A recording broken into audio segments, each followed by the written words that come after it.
welcome. We are back with another episode of the Mountain Fitness Podcast. This is episode number 8.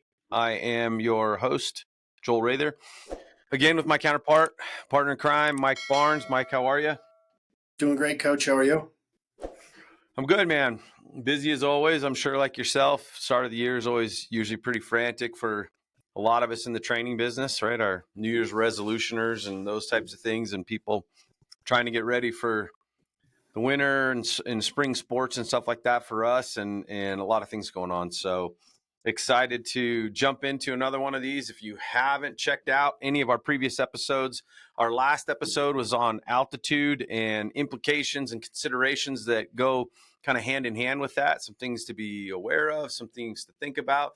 And we gave a lot of kind of tools and tricks and things like that we tried to take into account on our side to hopefully help us a little bit with that. And then obviously some of the training integrations that go along with that. But today we are going to talk a little bit, and we're going to start to scratch the surface with some nutrition. So as some of you probably know, obviously Mike and I have pretty extensive backgrounds in the strength conditioning field. Along with that, a lot of times goes with how do we fuel and what are the things that we're doing to either work hand in hand with our training as well as some of our output. In this case, obviously, we're talking about our big game hunts, our elk hunts, our mule deer hunts, and things like that up in the high country. And so exciting to kind of get into this. We're going to touch on a lot of different topics in and around some of the nutrition. We've got some cool guests coming up, so we're excited for that. I don't want to let the cat out of the bag there, but Mike, you're probably maybe even more well-versed than I am when it comes to some of these things. So I'm excited to maybe pick your brain and share some of my insight on this. So where do we start?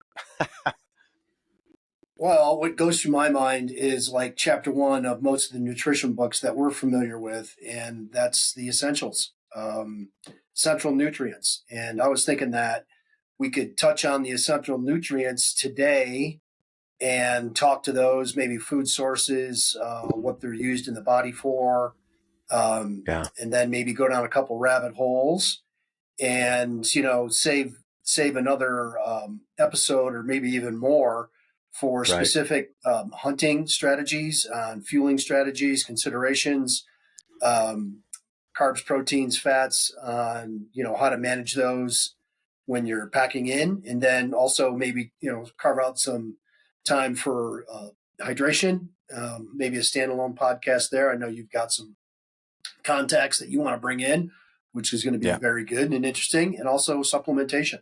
So there'll be a lot of good stuff. For sure. This should be, I think in my mind, Joel, is that we should probably have about 3 or 4 different topics within nutrition. So but for starters, got to start with the basics, the essentials. Yeah, I think it's obviously such a huge part of it, right? I think we've talked a lot about our yearly plan when it comes to training. We've talked about like I said, the mountain mobility stuff a little bit, and the implications of some of those things and how critical they are, and how we maneuver on the mountain, and all of these things that are a little bit more around the physical side of how do we better prepare. And the reality of it is at the end of the day, I see this all the time with athletes that come in here. It's a 11 a.m. training session, and they walk in and they're kind of doing their thing, and then about 10 minutes in, they're like, "Oh man, I'm gassed today." I'm like, "Oh, what'd you eat this morning?" And they're like, "Nothing." And I'm like, "Huh." I'm like, "How far does your car go without gas in it?"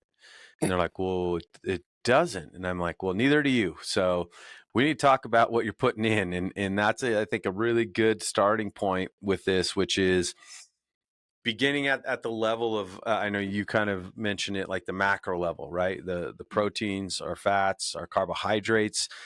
Let's dial in a little bit on that. I think we can talk about maybe meal kind of, preparation a little bit. Dial that into maybe, hey, what are we throwing in our packs on a daily basis? Because if we're going out, even if we're day hunting, right? Even if we got a base camp and we're going out and coming back and we spend the whole day in the field, guess what? We need to make sure that we've got some good fuel and we've got some things planned out, and it better have a little bit more than just kind of whatever you can grab off the shelf at the gas station on your way up the mountain, right? We said for sure. Yeah. Yeah. So for you, as you start thinking about this, kind of at the base level, right? My elk hunt's coming up in a week, 2 weeks, right? Where do you start in terms of your planning for what am I going to bring along? What am I going to plan? What am I going to prepare, right? And how do you start formulating some of those things in your kind of preparations? Well, first scouting. I'm scouting as soon as I can, and so I'm gonna bring in food for the day, including water, maybe a sports drink, and my snacks. So to kind of set the foundation for that, six essential nutrients: carbs, proteins, fats, vitamins, minerals, and water. And that's kind of your body needs that. That's why it's essential. Your body can't do without those things. So Right. at that point, how do you dial it in to what activities you're going to be doing? And when you're going to be sustained hiking, um, hydration, obviously, that's kind of its own topic, and we talked about that. So we can brush up to that, but bring plenty of water always. I got a filtration system, which I love, to kind of just make sure that I'm never going to be behind the curve. Yeah. And as far as my snacks go, I'm putting in snack bags, and I try to get into the whole foods, unprocessed foods as much as possible. I think the convenient foods with the Cliff Bars and the Power Bars and all the variations out there. There's balance bars between a third carbs, proteins, and fats. You can go down that rabbit hole. Mm, Then you've got jerkies, and if you want to bring along some protein, which is preferable, I like to bring yeah. those along. But as far as the snacks and what goes into like my day bag, it's going to be good old raisins and peanuts, also known as gorp. And then I'll put in some pretzels with a little bit of salt in there, of course. Some seeds. I want to have some seeds, and I try to balance it out that it's not just um, heavy in the fat. So the composition of that bag, because I'll be eating it, is going to be probably 50% carbohydrate. It's going to have some protein in there, and then it's going to have some fat as well. And I don't know the exact breakdown as far as like overall calories, but I want to Right. have that composition. I'm shooting for about 50% carbs because I know when you're really out scouting. I mean, you're on the gas on and off quite a bit, Yeah. and you're going to have that carbohydrate is going to fuel that moderate to higher intensity efforts. And I don't want Right. to run out, but I'll have backup stuff, Cliff Bars, and they make like these little Cliff crackers now. They're pretty good. I like some of the convenience foods, those honey waffle stingers or whatever they call them. Oh, Those are kind of good. I just don't like to overdo that because the sugar is just so high in that, and I've got to keep an eye yeah. on that. When you're younger, you're hammering away, you can get away with it, but Yeah. I'm a little more sensitive than I used to be. So that's kind Yeah. of what goes through my mind. And also apples and bananas and Okay. gosh, any of the dried fruits. I'm bringing dried fruits as well. Yeah. No, and that's a really good place to start. I think that the biggest thing for me is looking at it and saying, all right, I've got to do a little bit better than just grabbing whatever's around the house, right? Like you have to understand that as you start heading out, whether you're going scouting, right, whether you're actually in season or whatever that looks like, is that your output during any of those activities is going to be a lot higher, right? We see anywhere sometimes upwards of 4 or even 7 times the caloric output, depending upon duration, depending upon intensity, and those types of things, right? So you see all these, you know, baseline things, FDA and all these types of deals are like, oh, you should eat a 2 to 2,500, calorie diet, blah, blah, blah, blah, blah. And those are such blanketed kind of, numbers and those types of things. You hear this like 40% carbohydrate, 30% protein, 30% fat, da, da, da. Like, well, guess what? If you're paying attention, which hopefully if you're watching this, you were, Mike said, hey, I'm going to bump my carbohydrate up to closer to 50%. And to me, if I'm the person who's going like, well, why is that? Right. And I think that that's a big part of what we want to try and get people to understand is why would you adjust that maybe upwards in that fashion. And I'll give my answer to it, Mike. You can give yours. But when we think about muscle function, when we think about how much we're going to exert in terms of actual output, energies, calories burned, and those types of things, is we're going to go through a lot of carbohydrate. We're going to go through a lot of glycogen stores, which is, kind of our first line of defense as far as like energy goes, right? If we just think of baseline, well, if we're not refueling that and we're not reaching a point where we can maintain those levels, then we start like cascading our way downhill into using other fuel sources. We're going to look at now, okay, let's try to utilize protein, right? And the last line of defense is going to be fats. And so our mission is that we need as much of that protein as possible so that we don't lose muscle, that we don't seeing an effect on actual function of muscle by keeping ourselves in a position where those glycogen stores and things like that go. If you've ever been around someone, a good example is go see someone who's on a keto diet, see someone who's on an Atkins diet, see someone who's on the low carb diet, right? Like that's been such a fad for so long, right? And if you talk to, or have done it, or been around somebody, what is the ultimate goal of that? To lose weight, right?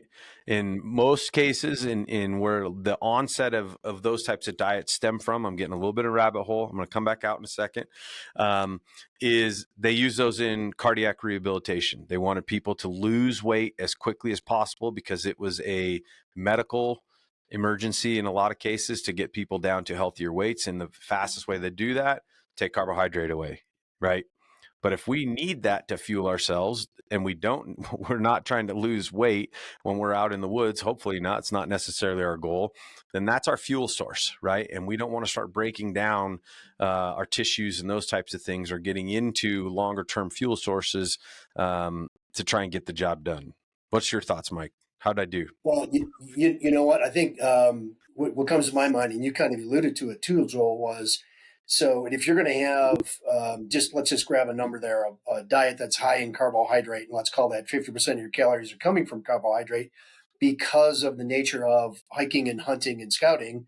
I'm going to try to spare the carbohydrate that I have. And this concept's been around a long time. And how we manage that is to get our carbohydrate stores topped off before we start those activities and keep them topped off. So, for instance, if you're going to leave your camp or your truck or whatever it is, you might just have, 100 to 200 calories of carbohydrate. Eat that now, wash it down with 16 ounces of water. Now I'm topped off on hydration. The carbohydrate is entered my blood system, and as that passes over those working muscles, it can use that carbohydrate as a fuel source and spare the stored carbohydrate in the muscle and in the liver, as you said, and it's stored as glycogen. Yeah, exactly. And if you, again, kind of going back to that, right? That person who does that low carb diet and the first line of defense as they go through that, how many of you have either experienced or seen the person who gets to about 2 o'clock in the afternoon who hasn't done anything? They haven't exercised, they're a desk jockey, right? And they're hanging out and they're like, man, I don't know what it is at like mid-afternoon, like I'm just zonked, like I can't keep awake, and I'm like I'm running out of energy, right? Like it's like, holy cow, this is shocking. And Yeah. I think if you look at what a lot of the science will tell you, just for brain function alone, I think it's around like 100 grams of carbohydrate a day is what your brain needs to like maintain just optimal functioning levels. And so it's really important that we think about like, okay, well, if we're depleted in carbohydrate, right? And now we're depleted in energy, and now maybe we're depleted to the point where maybe our focus level, concentration, and things like that go down. How many of you want to be in a position where at that point you see the bull of a lifetime and you don't have good enough mental acuity to execute a good shot? Right. And you see that too with your athletes that you train because it's so dependent on high intensity efforts, which is Yeah. fueled predominantly by carbohydrate. And if someone doesn't have that, and I think we were talking offline there real quick. about an athlete that kind of craters out and they don't, they lose that ability Yeah. to contract the muscles, cognitive function goes down, fatigue sets in really quick. And you've seen it and I've seen it. And if someone comes in and works out and they don't have any fuel in their system in the form of carbohydrate, you can almost set your watch. To me, it's about 35 minutes into a workout. And it's like, yep, they're done. 100%. They're checking out right Oh yeah. now. There they go. Yep. And that's Yep. really all they have. And I it's kind of as a strength yeah. conditioning coach, it's a little frustrating. Yeah. I had two of those kids a couple of weeks ago, a little bit before Christmas. And Right. I mean, just classic high school kid, right? Didn't plan, got in a hurry, had to meet a counselor after school, came straight to lifting. And they're like, oh yeah, I haven't eaten anything since this morning because I had something to do at lunch and I didn't bring any food or whatever. And I'm like, so wait a minute, you haven't eaten since breakfast? Like, yeah. And like you said, about half an hour in, which was when I found out was about 35 minutes in, as you pointed out, right? And I look at him like, you okay? Like, oh, coach, oh man, I don't know. I'm Yeah. dragging. And I'm like, why? Like, well, I didn't eat much. And I'm like, holy crap, when's the last time you ate, right? And I actually Yeah. had, oddly enough, that time I had someone who had brought me like a gift or whatever. And it was like some chocolates or something sitting on my desk. And I'm like, hey, run upstairs on my desk, and at that point it wasn't about like, oh, is this like healthy for me or whatever else. I'm like, no, guess what I need to give them Yeah. something to like kickstart that process back in gear here. And within 5 minutes, like, oh man, I feel a lot better. And I'm like, yeah, you're welcome. They seem to come out of it pretty quick, which is good. Yeah. But I guess to that point too, Joel, it's the same thing happens. And if you've got on a day pack or, a multi-day pack and, you're going to be at the bottom somewhere and you've got to climb 100 maybe or 1,000 feet plus, you're kind of on the gas. And you dress in layers for reasons and it's cold out. And then initially you start your ascent. The next thing you know, your heart rate's way up there and you're starting to sweat. Yeah. And, you're just burning through those calories really quick. Yeah, for sure. No, it doesn't take long. So, yeah, first line of defense, make sure that you're kind of accounting for that, right? Mike gave some good examples of some of those things. To me, I'm big on kind of planning. I'm guilty of putting like the gallon Ziploc bags together where I'm going to put in, some of my protein sources, some of my carbohydrate sources, right? For me, like I like to use like you know, gummies and things like that, chews, stuff that's going to be relatively quick in terms of energy source. I also I'll usually bring some bars, much like you talked about. I'm a little selective because, again, if we aren't paying attention, we can get a lot of bars that are too kind of prone or maybe steered a little bit more towards the taste side, and then you get pretty high sugar content and stuff like that. So I'm not really good with a ton of these bars that have soy and things like that in them. I think soy is really disruptive in terms of digestion and stuff like that for me personally. So stuff that has crisps and stuff like that in it. So I'm trying to look for things that are a little bit maybe more of a whole or natural source when it comes to that. I know I've done some stuff like there's some bars called pemmican bars, the Go Condition 1 bars. If you've never heard of them, we're not sponsored by any of these, just so people know. But finding a balance of those within some of that stuff. I do like the beef jerky. One of the things that I'm a huge fan of is I get those little kind of to-go packs of the snack pack tuna that have the crackers and those types of things in it, where I'm going to get a little bit of carbohydrate from the cracker. I'm going to get the tuna that's got a little bit of, the mayo and onion and some of those things in it. And now I get some good quality protein as well. And like, that's a perfect thing that kind of like moves the needle forward as I go through the day. And I'll usually carry a couple of those, some nuts. And on top of that, occasionally I'm also thinking about like preparing things before I leave.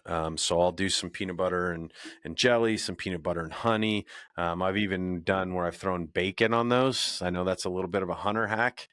Some guys like doing that where they do peanut butter and jelly with bacon on it. Have you ever tried Yeah, that one, Mike?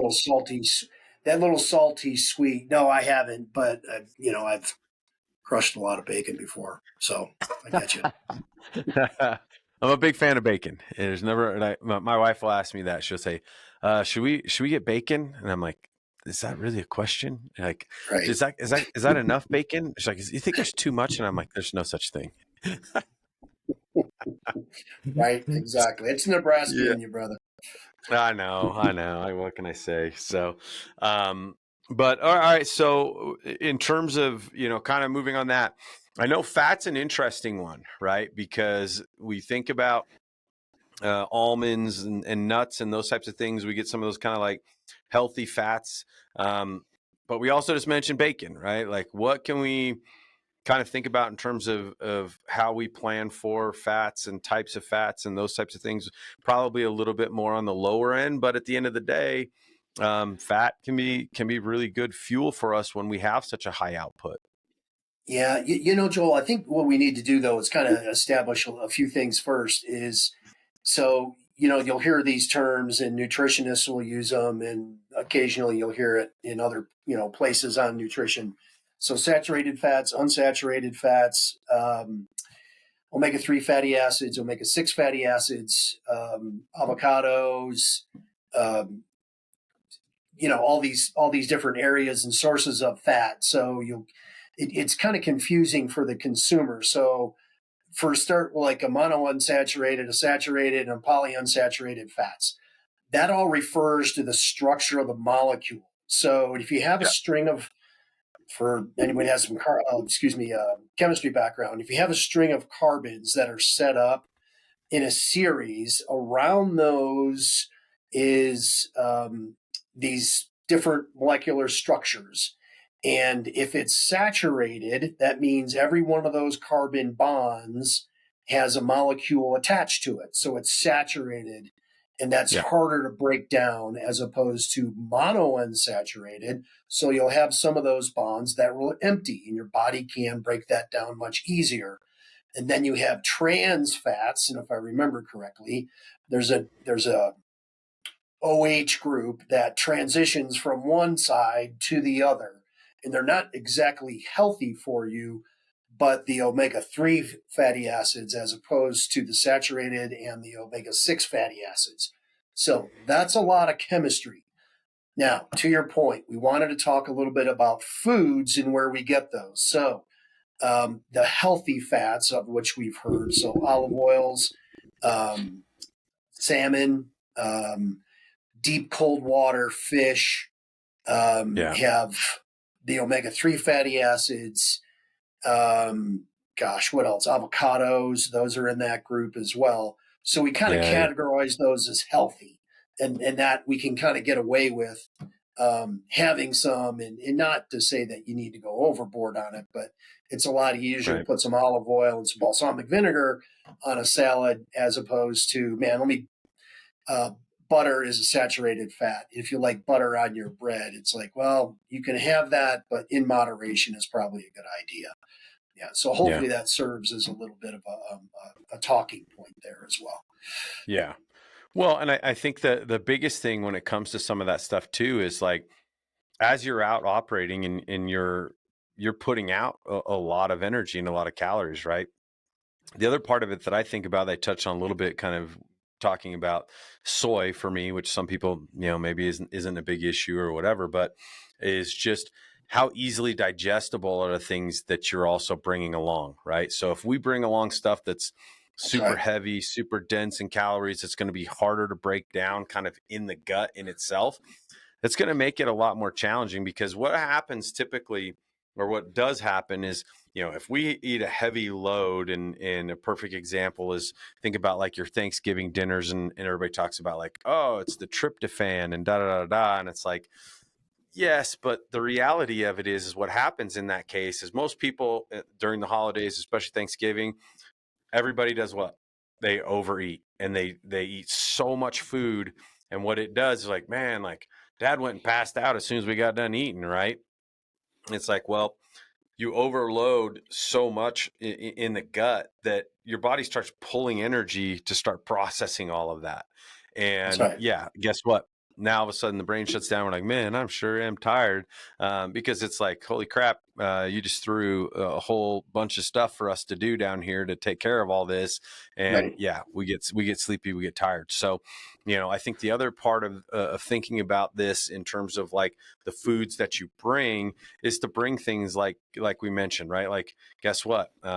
If you have the ability to bring, like, say, salmon jerky and those types of things, or I know some people will do it where they'll smoke it and kind of candy it or whatever, where Yep. you can keep it at room temperature and stuff like that. Guess what? That stuff's going to be really easily digestible. You're going to get good calories. There's protein in that. You're going to get your good fats, and those are the types of things where if you have some of those in your pack, not only are you going to get the nutrients that you need, but you're also going to not bog yourself down to where you're like, oh man, we just ate, I got to take a nap now. And I think that's like this balance of eating good quality foods that are better from whole sources, as well as the balance of kind of those nutrient kind of compositions that you mentioned, Mike, so that as we stop and take our time here and there throughout the day periodically to eat, is I think of the eating portion within hunting especially is more of a just a step in the process. And it's not, I'm not even necessarily eating everything because I'm like, oh man, I really like the taste of this. Oh, that's like my favorite thing to eat. Oh, it's like everything is for function and that's it. I don't Yeah. really care about, we talked about a little bit of appetite suppression in the altitude podcast, based on, just being at higher elevations. And sometimes we're not maybe as hungry. So it's like, does it really matter? All I'm trying to do is maintain getting, checking the boxes so that I can keep, task at hand, right? Yeah. Yeah.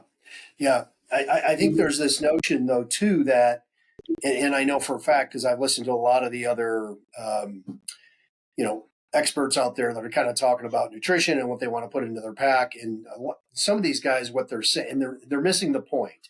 It's, well, I don't care. I just want to put calories in. And there's this one, he's an insanely good hunter, but he's like, well, I carry, I don't know, it was olive oil or vegetable oil with him. He goes, well, I just needed the calories. And then if I usually just take a hit of that, it's, I don't know, whatever, maybe a couple tablespoons. And I Is that instantly like feel cod better. oil or something? Yeah, just, and I'm thinking to myself, that is, not a great source of energy to begin with. But his argument was, well, it's just higher in calories. I don't care. I'm going to put it in.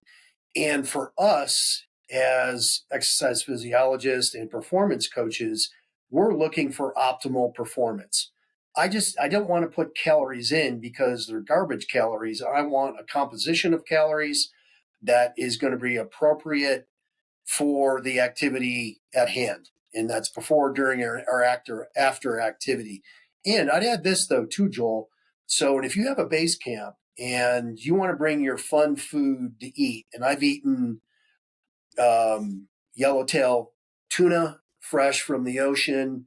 I've eaten, fresh venison, gourmet meals, grass Oh fed yeah. beef back at camp.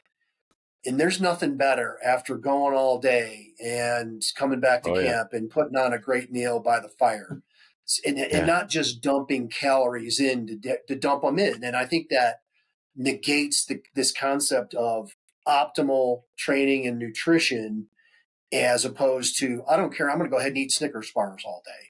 Yeah, Right. bad idea. Hey, there's room for M&Ms in there. There's totally room for that.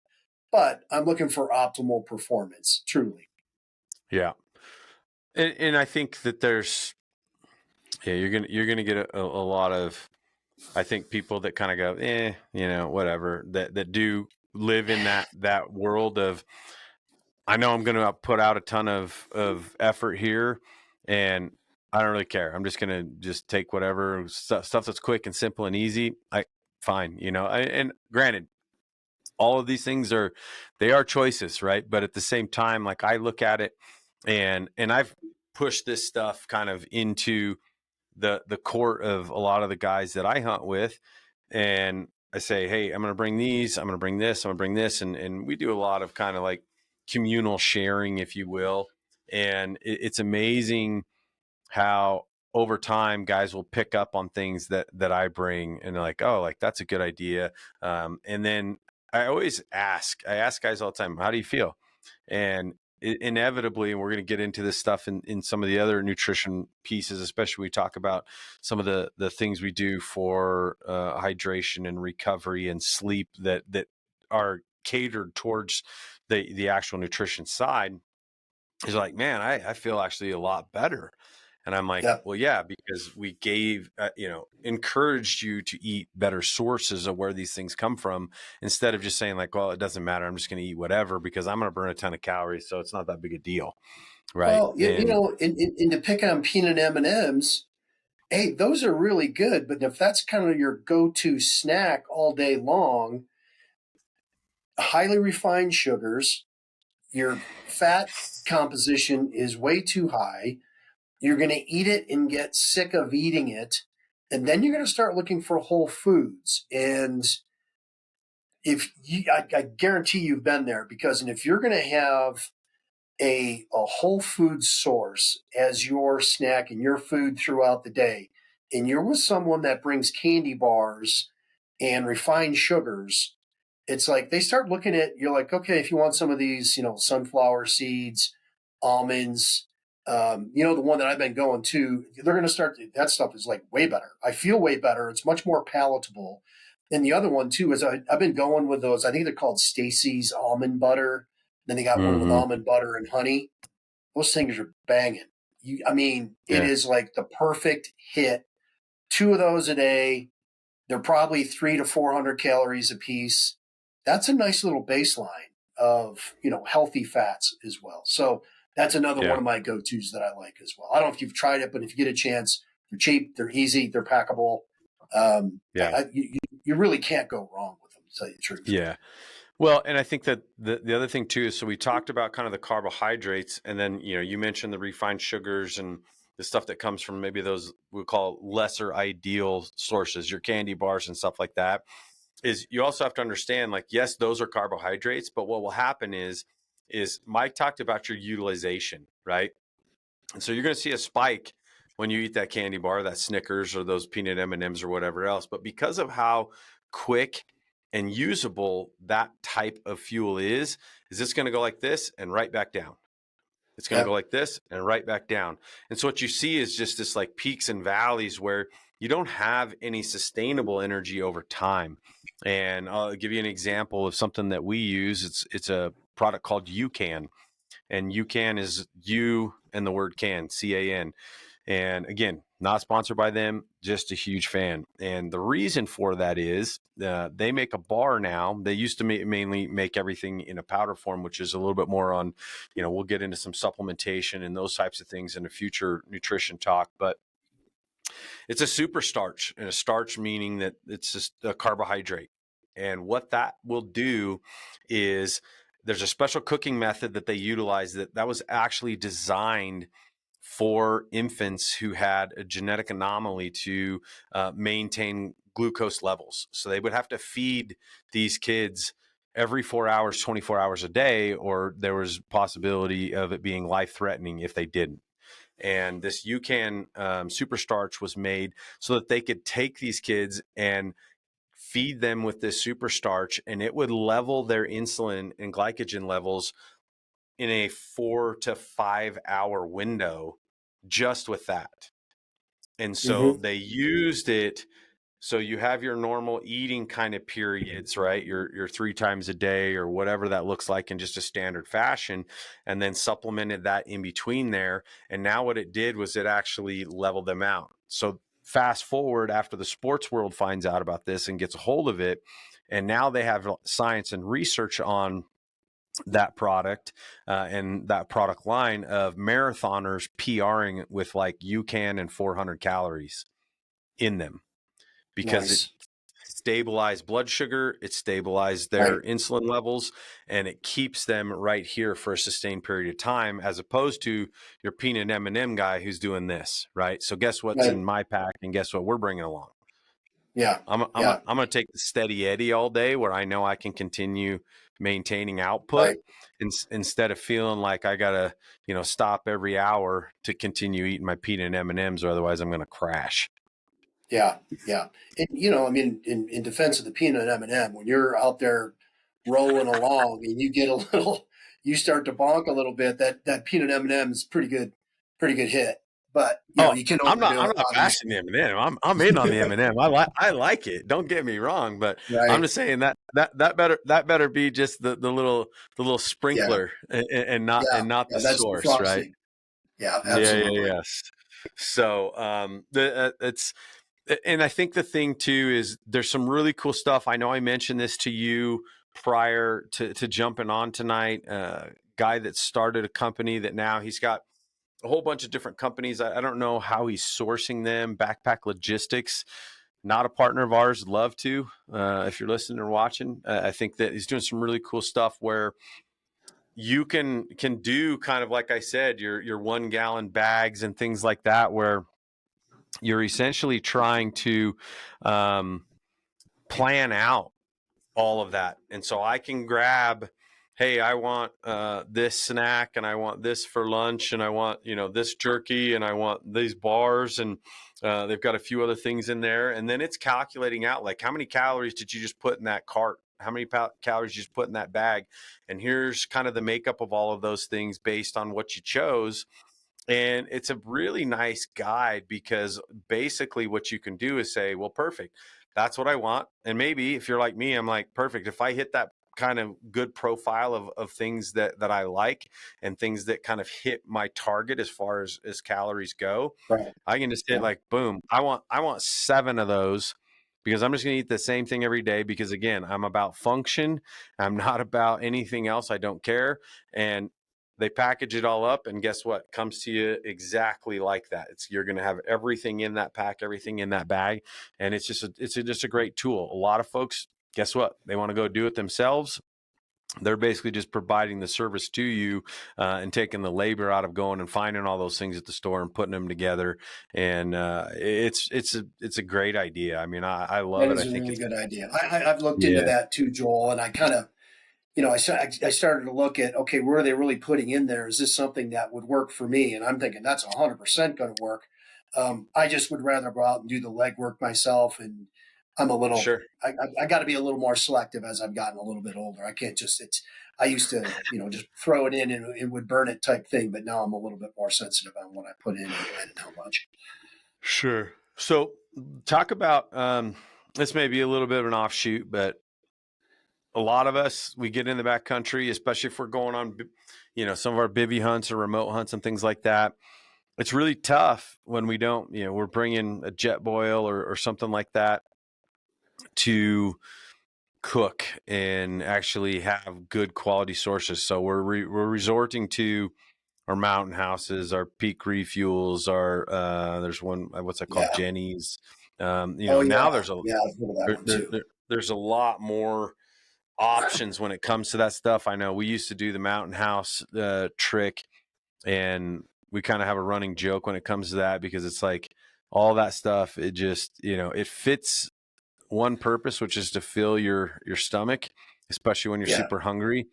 But the process, the refine, even for Yeah. me, like, I know one of the hard parts of that is the preservative and the sodium content being just astronomical with a lot of that stuff. Give me your take on those types of choices. And I'm not bashing Mountain House, because I've eaten tons of them, but, like, we've switched a little bit more to like a peak refuel. I think taste and quality. I think their sources within there are a little bit better. But maybe you have, I don't know, maybe you have some different thoughts on those things. What are good, bad, and You different know, I've necessity? had some I've had some dehydrated meals. I just they don't really agree with me so much. So I would definitely give it a try before I take it out there. And if your stomach Yeah. starts doing backflips, you've also got elevation to deal with too. So you can, you're gonna be off-putting some gas. So um, kind of proceed with caution. I would rather have food sources. I know it's a little bit heavier. I'm not against those convenience dehydrated type meals. I know they have to put in preservatives in order to kind of keep them around and flavor and preferences. And a lot of times I'm like, you know what? If I want to have spaghetti and meatballs, I'm going to make up a spaghetti and meatball, put it into my container, throw it in the Yeti, and keep it on ice. And I'm going to truck camp. But I'm I'm not too. I know it has its place. It's just not my thing. If Yeah. that's your thing, then you go ahead and do it. I know that flavor is a constant battle with a lot of the dehydrated food companies. Yeah, for sure. And it's tough, right? I mean, when you look at what it requires, especially from a shelf life, as you dehydrate and those types of things. I mean, you look at some of those. We were laughing last year. We actually had one of those dehydrated meals, and a lot of times you look at them and the expiration date's like 35 years down the road, right? Yeah, And we actually yeah. we actually had one, and I don't know where it came from, and I don't remember who had it, and the expiration date was actually nearing on one of those. And I was like, Wow. that's That's really interesting. I don't know yeah, who had it or where it came from, but I'm like, I have never seen one of those that's that close. And I'd be yeah, really curious to know how is it that many years down the road. And so you understanding, I know people now that are doing their own dehydrated meals, which is really right. interesting.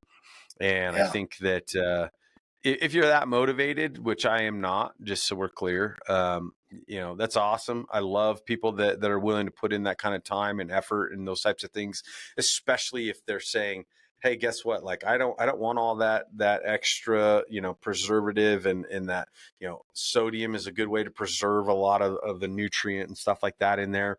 I also give a little bit of an asterisk and maybe a slight get out of jail free card when we think about how much perspiration and stuff like that we're going to have.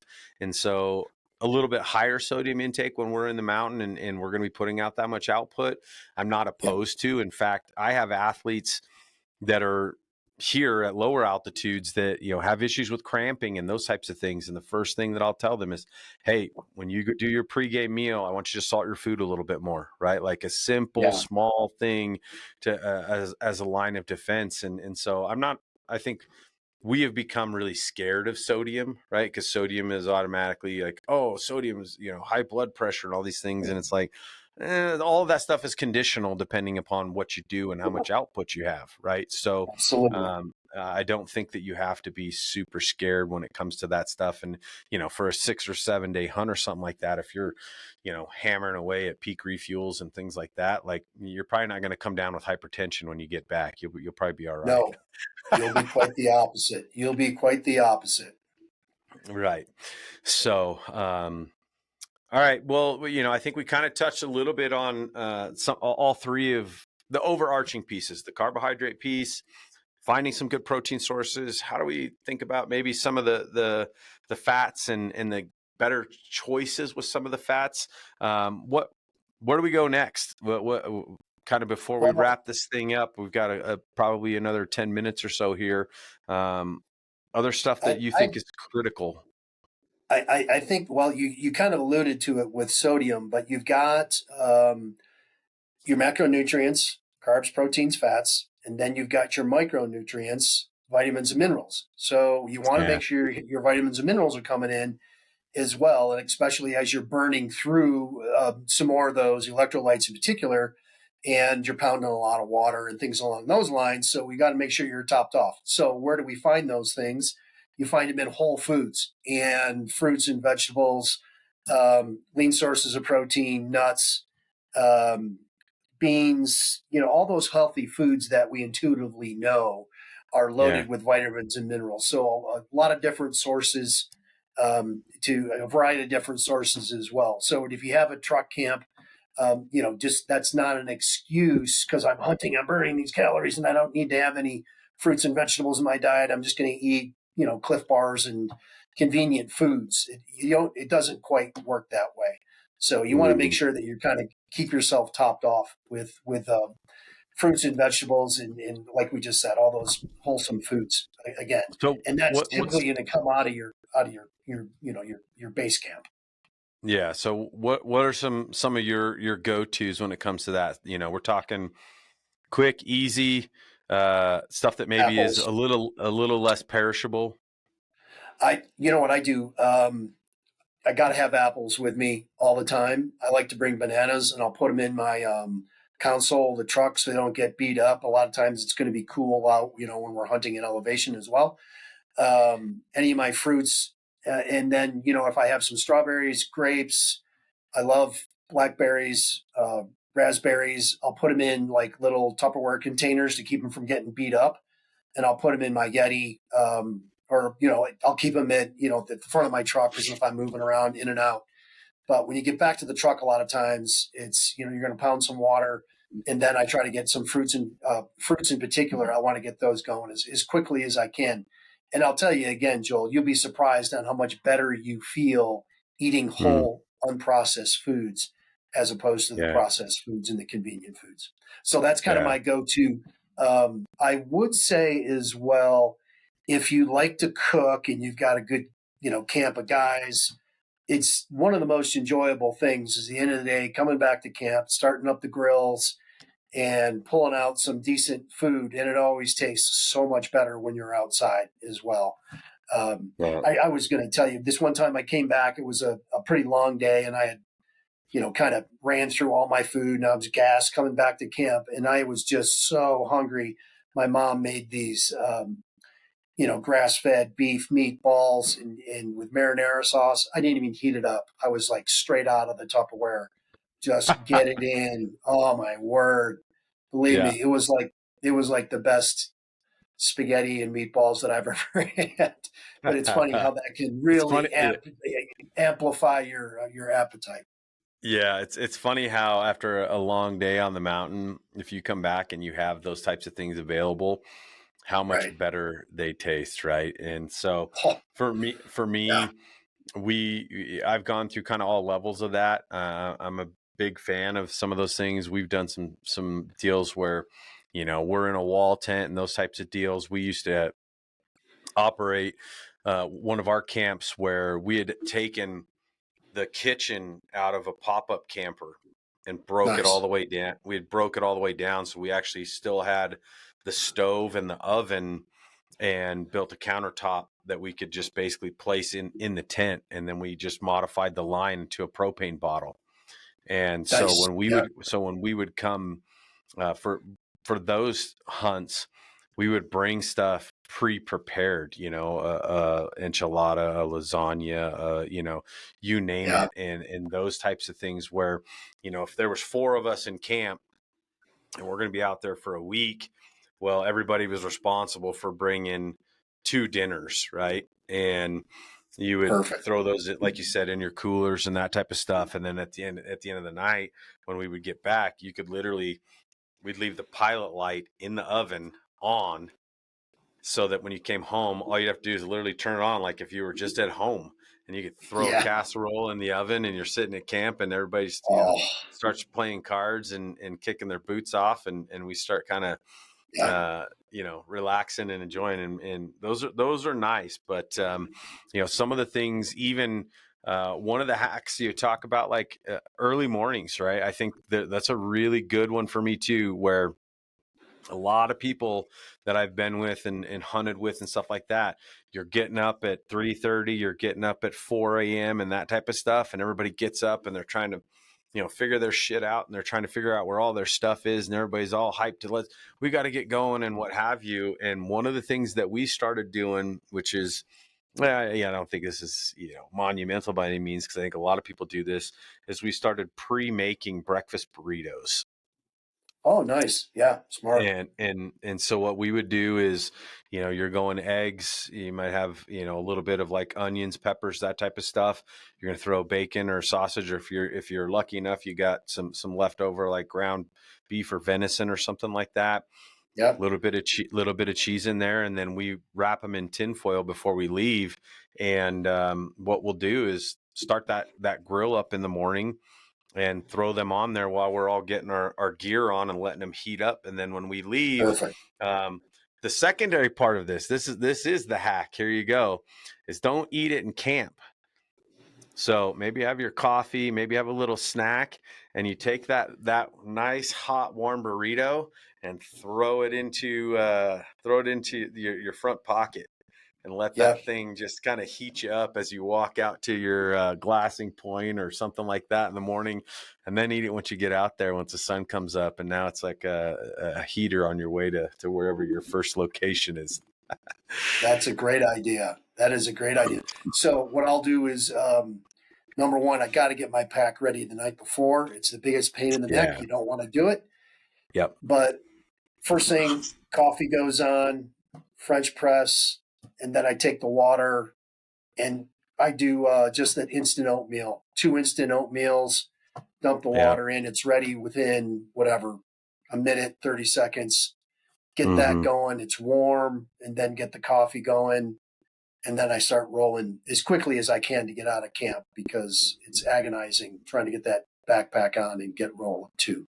So Yeah. that's just my little thing Yeah. that I go Now, with. oatmeal's a good one. I think again, like you said, super quick, super simple. You're getting a good source of carbohydrate there. You're getting, something that's going to stick with you a little bit longer, and doesn't take a ton of work to get done. Right? It's like boil, Yep. get a little bit of water going. Some people don't even care if it's warm or not. Let's keep it real. So yeah, but well, I think from the 10,000 foot kind of perspective, right? Like that's a good starting point. And the micronutrient piece thing is big, right? I think that's the one that gets overlooked the most, where as Yeah. you kind of mentioned, right, which is it's easy for us to find all the simple things in terms of bars and in terms of proteins and jerkies and all these different maybe fish and whatnot. But it's the little bits and pieces, right? Dried mangoes is one for me that I'm a big fan of. Instead Nice. of an apple or something like that, I'm a big fan of dried mangoes, dried pineapple. There's some Yep. bromelain in pineapple that kind of has an anti-inflammatory property that I'm a big fan of. So those are some simple strategies, and it's like vegetables, right? How are we going to get more vegetables when we're out, in the field?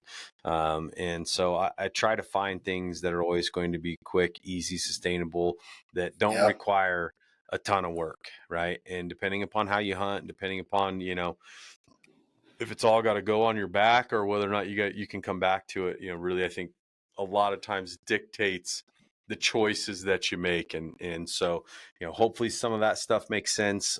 Mike, you have any other tidbits before we kind of sign this one off? I think that, we're Yeah. just, Yeah. touching on it. Joel, I think what we're saying is that there's an opportunity to improve your performance with a Yeah. little more thoughtful nutrition as opposed to I don't care what I'm eating, I'm going, Right. and it could be garbage calories. What we're suggesting is put a little more thought into your to your nutrition, and if you have the foundations of the essential nutrients and you know how to put together some decent snacks and meals, you're going to feel a heck of a lot better, and you're going to perform a lot better in the field as well. For sure. And I think like I said, we've got some folks we're kind of maybe holding a little close to the chest here, to the vest, that we're trying to get on coming up here relatively shortly. We're going to expand on this just a little bit. We're going to maybe even bring in someone who I think might shed a lot of light on this thing from a higher level perspective, that's got some military background that I think is helping in creating nutritional strategies for soldiers that operate at high altitudes. That's some pretty cool stuff. And so to me, that's where we want to head. And on top of that, we're going to provide you with places you can go to find this information, right? We kind of gave you some of our thoughts, some of our ideas, maybe a few tips and maybe a couple things that you haven't thought of. But on top of that, check out the show notes. We'll leave some links in there of some things that maybe will be helpful to you if you're looking for better ideas and better strategies.